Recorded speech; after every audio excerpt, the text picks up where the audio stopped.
What's cracking, YouTube? Thanks for joining me here on this late Sunday night. This is the WWE Over the Limit review show on Road to G.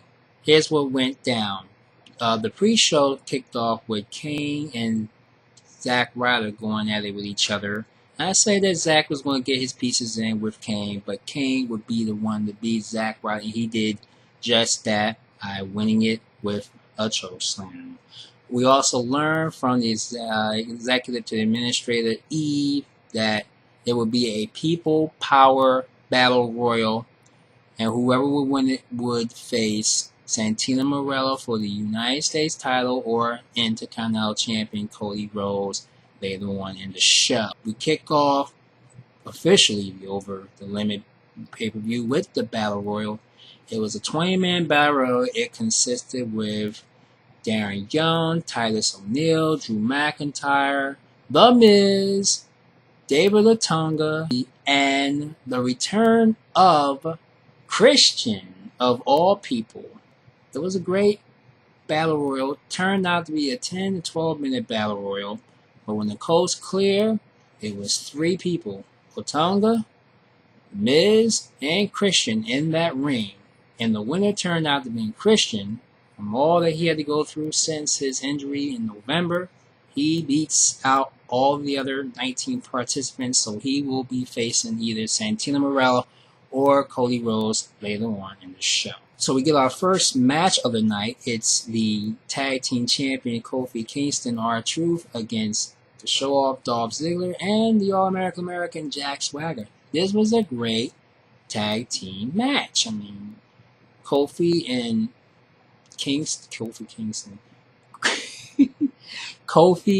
Kofi and Truth, they were all on their great levels. Even Ziggler and Swagger were on their levels. This was a great, I have to say, to kick it off, tag team division. I mean, who would expect Ziggler and Swagger to be tag team partners? Because they get along very well, but they all did their part, but it was at the end, and I predict that Kofi and Truth would retain the tag titles. Then we get the Divas Championship match. It's the Glamazon Beth Phoenix going against champ Layla. This was an interesting match. It wasn't very long. I mean, it was hits here and hits there, but it was a reverse net breaker by Layla that puts Beth Phoenix on her butt. Layla retains, and I predicted that she would do it, beating Beth Phoenix, and retains the Divas Championship. We get the Fatal 4-Way, the World Heavyweight title. It's Randy Orton, it's Chris Jericho, it's Alberto Del Rio against the champion, World Heavyweight Champion Sheamus. This was a knock him out, drag him out match. All four were just excellent. I mean, a lot of them kind of ad-lib, and some was in, some was out, but they put on a 20-minute show. I must say, this was a great Fatal 4-Way for the World Heavyweight Championship. But I had predicted that Sheamus would retain his title, and he did just that, even though Randy Orton, for the last couple of minutes of this match, was unstoppable. But the code breaker from Chris Jericho really put him out, and then Sheamus did all that he could and put Jericho in his little whiteout move, and he beats him, and again Sheamus retains the World Heavyweight title. We also get to see The Miz in action for a second time tonight. This time he's facing Brodus Clay, but before his match, he's telling the WWE Universe and all the people around the world, fans who watches, that he's going to dance. Like the Funkasaurus does his dance, he says he can't dance. So he's the best dancer there is. So he gave us a little Michael Jackson Thriller thing. It was like, what in the world? I mean, he was really doing it for a second. So I had to laugh. And then Brodus Clay just came in and he did the job on The Miz. Even though when you notice when Miz and Brodus Clay be wrestling each other, they both be giving us a little show. And it seems like Brodus Clay has always had trouble with The Miz, and he put him down tonight, but he didn't stay down for long. or was The Miz losing to Brodus Clay over the big monster splash. Clay, Funkasaurus, and the girls, Cameron and Naomi, getting the win over The Miz. Now we get who we're trying to figure out if Christian is going to be facing Santino Marella or Cody Rhodes. Cody Rhodes is running off at the mouth with Eve, and Christian just says you're full of crap, and he's going to face him instead of Santino Marella for the Intercontinental title, which is coming up. And it was a damn good match. Cody was giving it to Christian, and Christian was giving it to Cody, but it was Christian's kill switch that puts Cody down after he was rumbling and rambling. He couldn't focus on the match.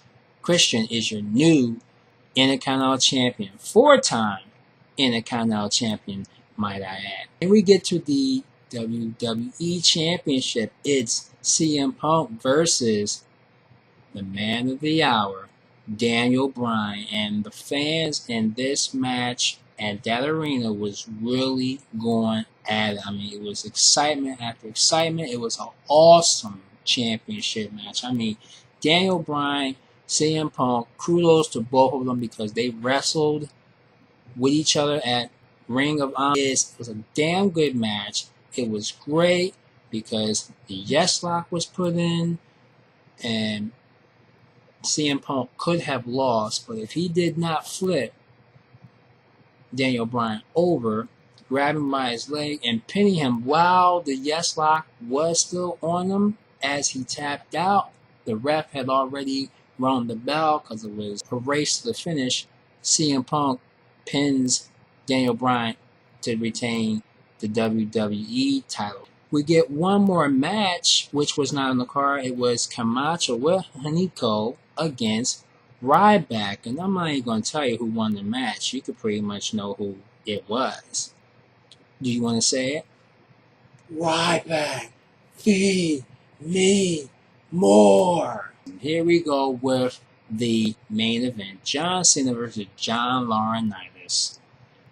I thought that John Cena was going to win this match, hands down, just annihilate Laurinaitis, and he was really doing that, toying around with him, playing around with him, throwing the pieces of trash at him, hitting him with the chair. Actually, it was John Laurinaitis that hit John Cena with the chair, taking the fire extinguisher and doing the little funny part of the match was him and Laurinaitis was in the announce chair, the Spanish announce chair, and Cena was trying to be Jerry Lawler, and he was to be Booker T. And I mean, John Laurinaitis was like 5 times. That was the funniest match of the night, which turned out to be the worst impact on this whole entire night.